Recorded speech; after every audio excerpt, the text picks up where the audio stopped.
I think the Democrats are very worried, and they should be. It's very difficult to unseat an incumbent when the economy looks rosy. Historically, it's an immense challenge. I'm Dr. Sascha Auerbach. I'm a lecturer in modern British and colonial history at the University of Nottingham. Right now, the frontrunner is Bernie Sanders. All the polls show him ahead by a significant margin, and he won the early primaries. Bernie's gotten ahead because he's an exciting candidate. He's someone who energizes the voters.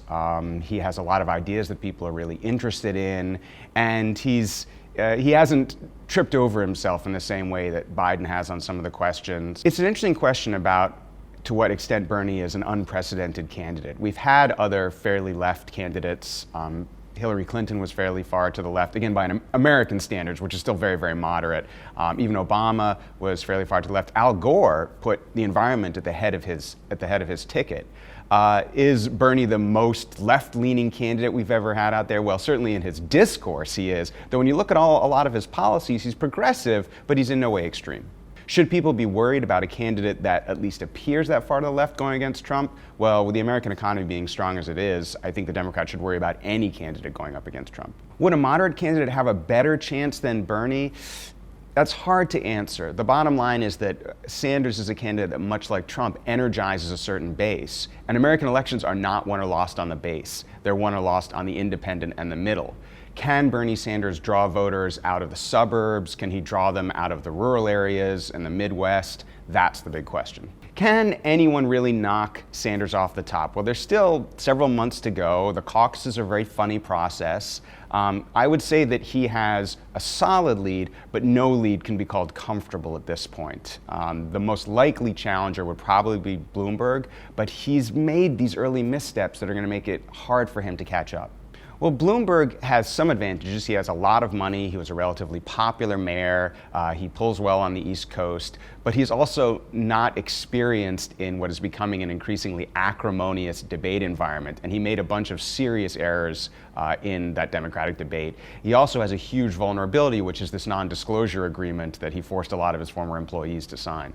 Is he going to be accused of buying the election? Well, people accused Trump of doing the same thing, and he was successful. The question to ask in Bloomberg versus Sanders is what's going to win out, money or populism? In Trump's case, he kind of had both. He had a lot of money to throw at the campaign, and he had populism. What Bloomberg also has is he has the support of the Democratic establishment, I think, right now in a way that Sanders doesn't. Is the Democratic establishment going to be pragmatist and just go, look, we have to go with a candidate that's going to energize our base, that's going to get young voters out, that's going to get possibly suburban voters and especially suburban women to come out and vote in droves? That's a calculation that the bean counters in the Democratic Party, I'm sure, are making right now. I think judging how the Democratic establishment is going to leap is a very difficult question to answer, and it's exactly the right question to answer.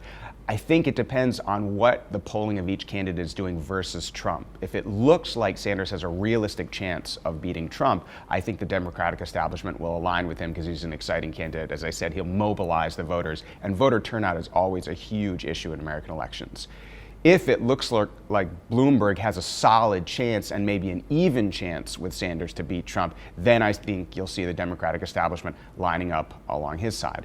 The one thing to consider, though, is, of course, the Democratic establishment is not what it used to be. It's much more progressive, it's multicultural, it's multiracial, and Sanders appeals across those lines. His appeal current, let's see if it holds, to Latino voters is a good example. Within that very moderate range, Sanders and Warren are probably the farthest to the left.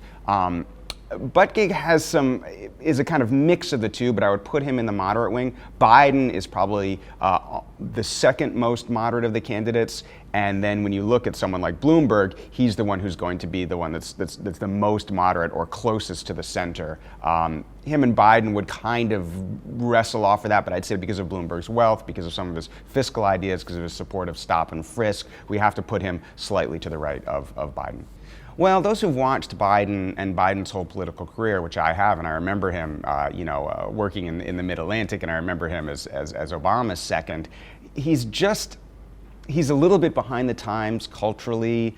His digital campaigns aren't very good, And in an environment where I think Democratic voters are increasingly suspicious of an older white male candidate who isn't overtly progressive in the way that Sanders is, he's kind of fighting an uphill battle. I think his ground game also wasn't that great. He walked in as if he was the default candidate and never really put a lot of energy or new ideas behind his campaign. And when you're going up against a candidate like Trump, who's full of bluster, you need someone who's going to counter that with some very effective rhetoric. And Biden is just, he was the perfect vice president, right? He didn't say much, he didn't put his foot in his mouth, he was a sort of steady state guy. That doesn't make for the best presidential candidates unless you're immediately following a successful president. And I think populism is the flavor of the day. I think you saw it in the British elections on both sides, and you're seeing it in the American election now. But the funny thing is, the way voting works in America doesn't always favor populism. One of the things that you see right now is the Republicans realize that they're losing the demographic battle in America, that they're still the candidate of older white men, those who don't have college educations, the rural vote, and that's an increasingly diminishing population in the US. Whereas the Democrats are kind of broad church, broad tent, they appeal across ethnic lines, across class lines. So you'd think that populism would work just as well in America.